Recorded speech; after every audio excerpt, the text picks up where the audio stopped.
Auction time. This is the 7A series auction. 7A01. Obsidian blade. I think this one is transparent. Yeah. This one's a high grade piece of obsidian. Smoky obsidian. Let's see. What is the length? 5 3/8 by 2 3/4. Almost. Yeah, I think I made most of this off camera, although I did start it on camera as one of the bifaces in one of the videos that I was speed napping a bunch of bifaces. Anyway, I finished it off camera and I did sharpen it. It sharpened all the way around. Well, on the bottom here, there may be some dull spots, but these edges and the point is sharpened. Okay? Yeah, high grade obsidian, but it's not all that easy to nap. When it does want to cooperate, it's pretty good, but it doesn't always want to cooperate. Luckily, this piece wasn't bad. I just saw this right here. Yeah, little remnant of a step fracture. Anyway, a remnant of a flake. It's not stepped. All right, so yeah.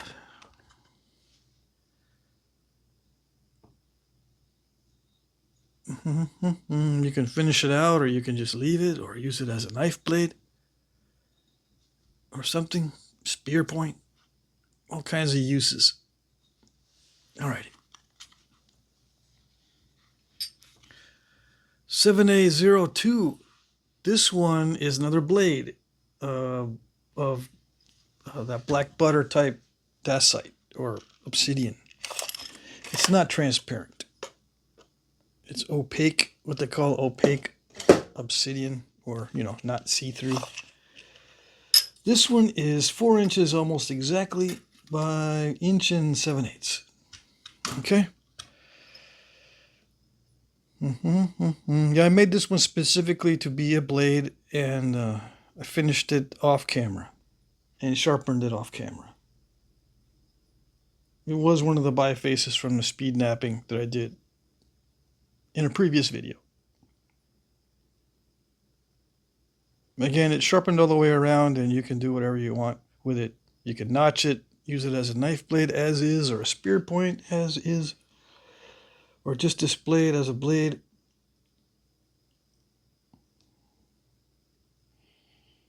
All right, this it does get a little crunchy when you try to sharpen this kind of obsidian. Yeah, but it's not too bad. All right. 7A03. This blade, it's just a blade, is transparent, but it's got banding, slight banding in it. Okay? Just very slight.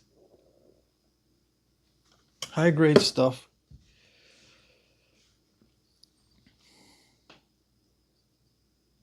Sharpened all the way around. 3.5 by 1 3/4.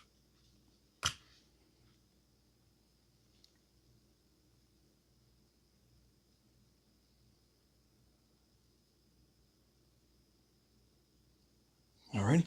Okay. 7A04.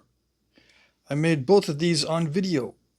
This one is the notched ears or double ear point on video, made of mahogany type obsidian.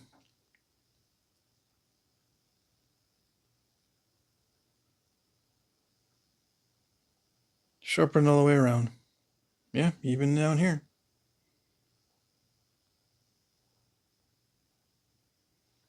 You can see it all on video. And that little point I made on video really quickly. I'm offering these two together because this little point was not a big deal. Yeah, otherwise I'd offer it separately if I thought it was a big deal. But yeah, it's just a little point. All right, these two together are under the same item number.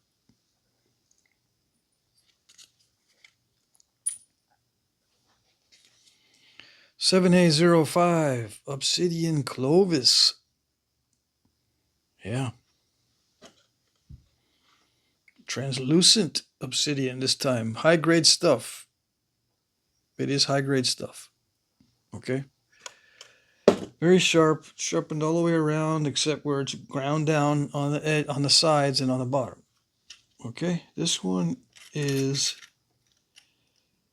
almost 3 7/8. Okay. By inch and 3/8 across the most narrow portion of the stem. Okay. Shorter flute on one side than the other, which is pretty typical of Clovis. Large, bold flakes. I try to do that on both sides. Almost. Yeah. These flakes on this side are not as bold as the ones on the other side. It's easier to do bold flakes on one side because it's still thick when you start to thin it down a little bit. For the second flute and the second series of flakes on the other side, they get a little bit more narrow and shorter. Yeah, because you don't want to break the point. Okay.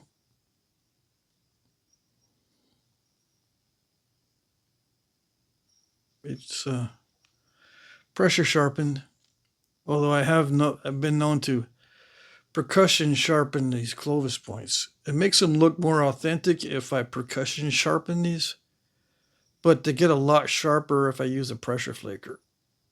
Yeah. Okay. So that's why there's a series of narrow flakes, because I used a pressure flaker and it was very careful to sharpen it. Okay. Very careful when I sharpened it. 7A06. This is a, I don't know, arc point, I suppose. Triple flow. Yeah. It's got a little bit of red somewhere. It's out here. I don't know about the tip. It looks like it's mostly black. But there's a little bit of red there, so. And triple flow, I like working it. So I like making points out of the little bifaces of triple flow that I come up with. Let me see. This one is 2 5/8 inches long.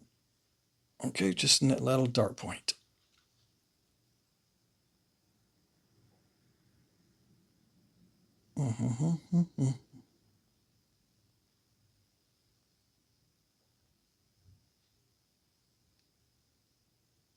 Okay, all right.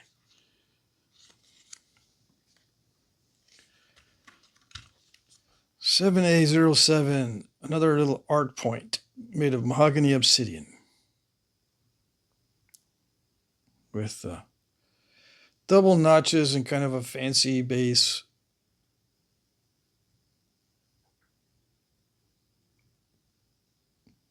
Very pointy tip. Yeah, kind of an artsy piece. Although there are pieces like this in the archaeological record, they're just smaller than this. And they're usually not made from obsidian. You know, some Toyas look like this, but they're smaller. But I like the design, so there you go. Made it off camera. 7A08. I made this off camera too. Now, I don't know. Let's see. Yeah, this is the opaque obsidian. I can't remember. In this light, I can't tell exactly if it's very dark gray or black. I think it is a black obsidian. Buttery type. Took me a while to get the flaking finished on this. I may have started and posted most of this on video on this particular blade. I just don't remember. Yeah, I still got some blades I need to finish on video from last week. So this is not one of the ones I wanted to finish on video. This is something else. I don't know what style it is. I just like this kind of style. Okay. Very easy to accomplish from a leaf-shaped preform. So that's why I like it. It's easy to accomplish. The notching isn't all that bad. Not that difficult, although it's easy to blow off one of the barbs when you do these notches in a vertical type way next to the edge. I think I did blow off one of the barbs on this. Yeah, I think so, because see, these barbs are pretty high up. I wanted them to be lower, so I think I must have. Yeah, I know for sure I blew off one, like a 16th of an inch off one of the barbs, so I had to take them back a little bit. Other than that, came out all right.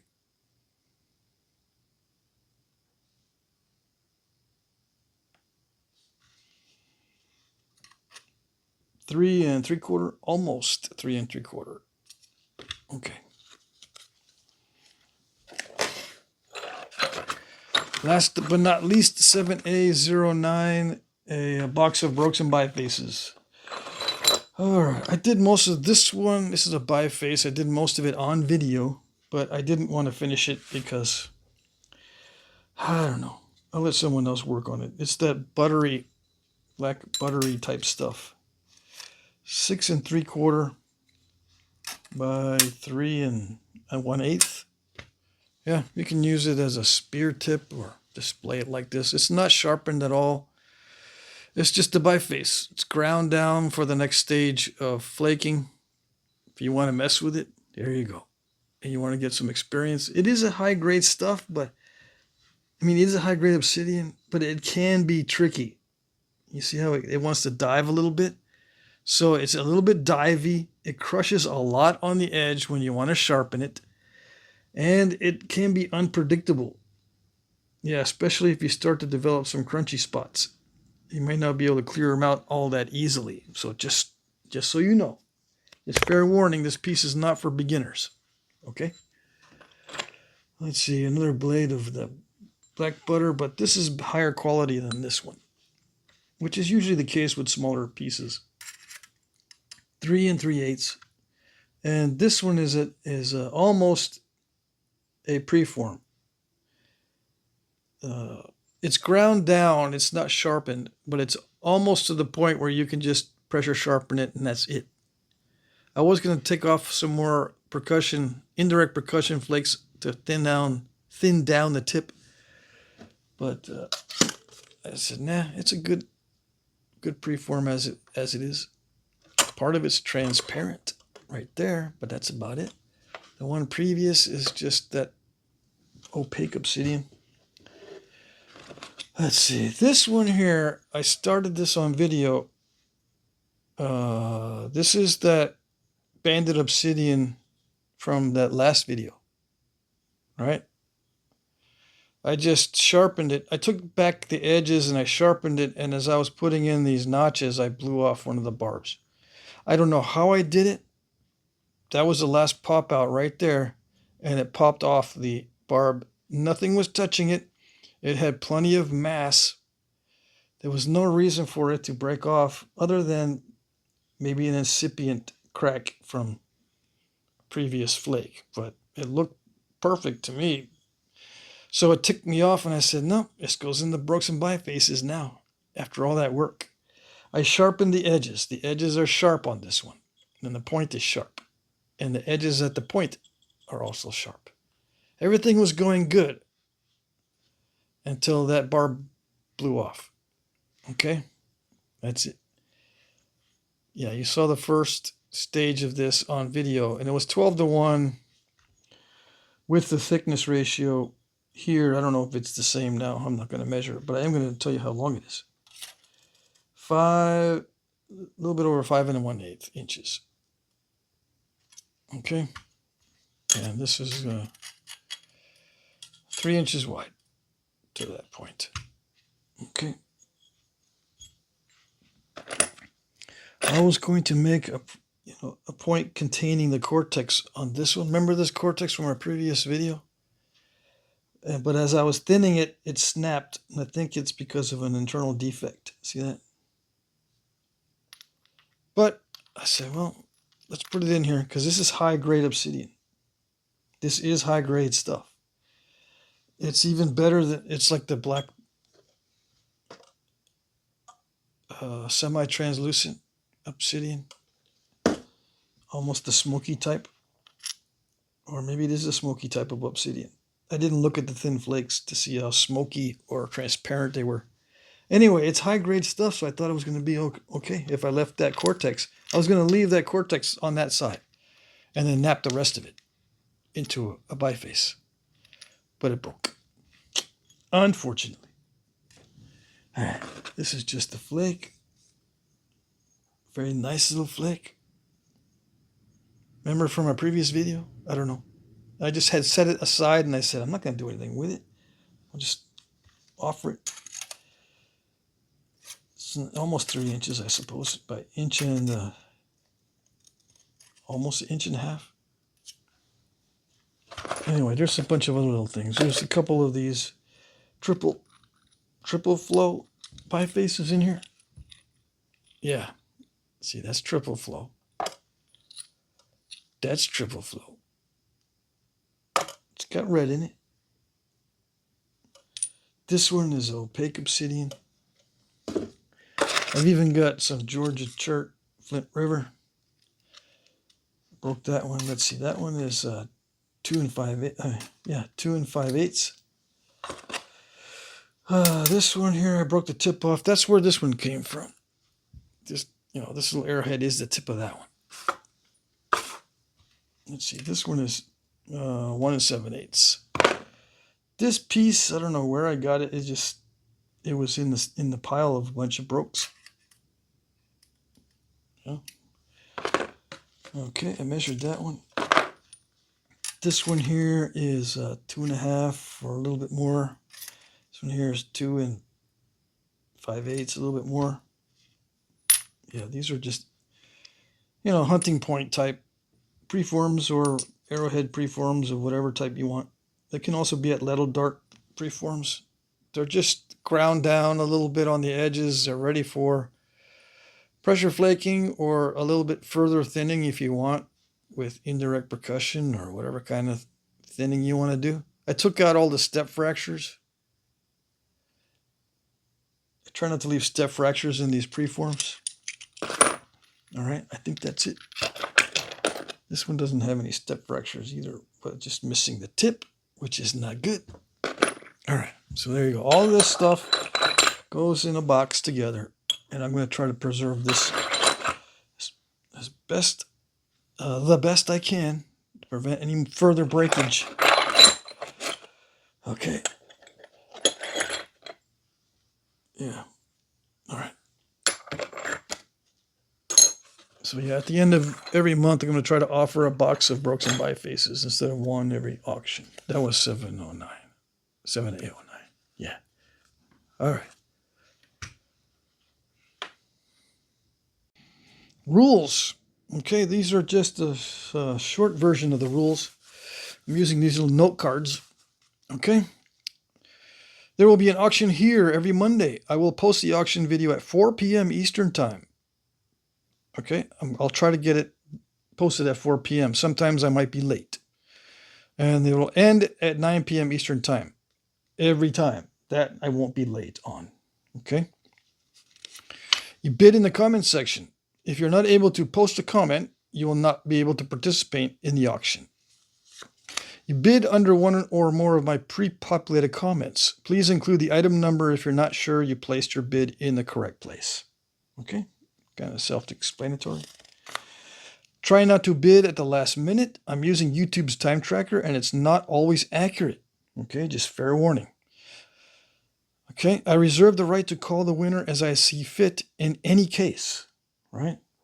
Okay, so there's been issues where it's been very close and people have been bidding at the last minute, and sometimes YouTube says you're late, even though you and I both know you're on time.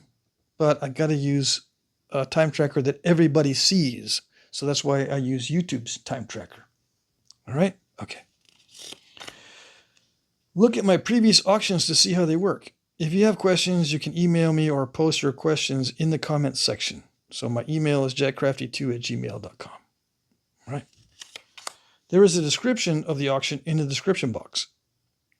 I also post this short video clip every time in case you don't like reading. Yeah. There will be a hard close of the auction at 9 p.m. Eastern Time. It depends on your time zone, though. It ends at 8 if you're on Central Time, 7 if you're on Mountain Time, and 6 if you're on Pacific Time. Make sure you account for your time zone. Okay? All right. I will begin announcing winners 1 minute after the top of the hour. It may take me up to 45 minutes to announce all the winners, though. Okay, so give me some time to announce all the winners. I will start at 1 minute after the top of the hour because I refresh the comment section to make sure I see everyone's comment and I know what time they bid. Okay. I will hit the heart button if you win. This is the only notification you will receive. There is no private messaging in YouTube. And I will not hunt you down on Facebook or anything like that to announce that you are the winner. I will put a heart on the winning bid. I will heart it or love it or whatever it's called. Okay? All right. As a last resort, I can bid for you if you contact me before the auction ends.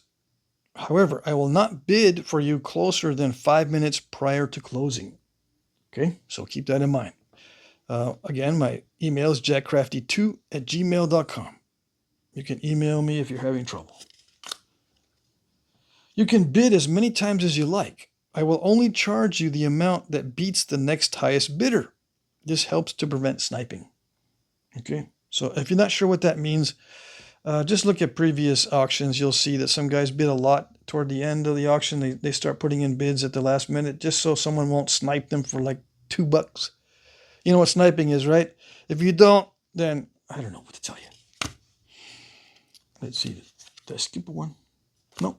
I will hit the like button if and when I see your bid. It may take me a while, but as the time approaches the closing, I check more frequently.